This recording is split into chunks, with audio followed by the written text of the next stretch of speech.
সম্মানিত দর্শক, আসসালামু আলাইকুম। শেখ টিভির নিয়মিত সংবাদে আপনাদেরকে স্বাগতম। আজকে আপনাদেরকে দেখাবো চাঞ্চল্যকর বহু ধর্ষণের অভিযোগে অভিযুক্ত আলী হোসেনের বিরুদ্ধে মানববন্ধনের চিত্র। ভিউয়ার্স, বরিশালের বানারীপাড়া পৌরসভার ৯ নং ওয়ার্ডের বাসিন্দা মাহবুব খলিফার ছেলে ধর্ষক আলী হোসেনের বিচারের দাবিতে বানারীপাড়া পৌরসভার সর্বস্তরের জনগণ এবং শ্রমিক ইউনিয়ন মানববন্ধন করেছেন। ৯ মে বৃহস্পতিবার বেলা ১১টায় বাসস্ট্যান্ডে এ মানববন্ধন অনুষ্ঠিত হয়। এ সময় ধর্ষণের শিকার মেয়েটির অসহায় বাবা পনির খলিফা জানান, ধর্ষক, নারীলোভী, মাদকসেবী আলী হোসেন ইতিপূর্বে কয়েকটি ধর্ষণ মামলার আসামি হয়েছেন।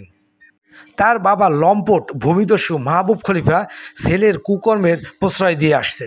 তিনি আরও বলেন, ধর্ষক আলী হোসেনের সঠিক বিচার না হলে এলাকার শত শত কোমলমতি কিশোরীরা ঝুঁকির মুখে থাকবে।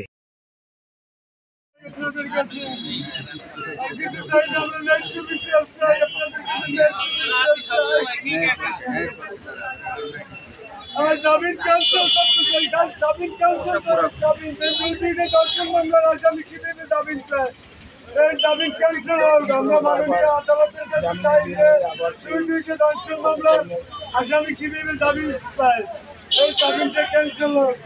আমরা চাই ন্যায় বিচার হোক, ন্যায় পক্ষে হোক, ন্যায় বিচার হোক।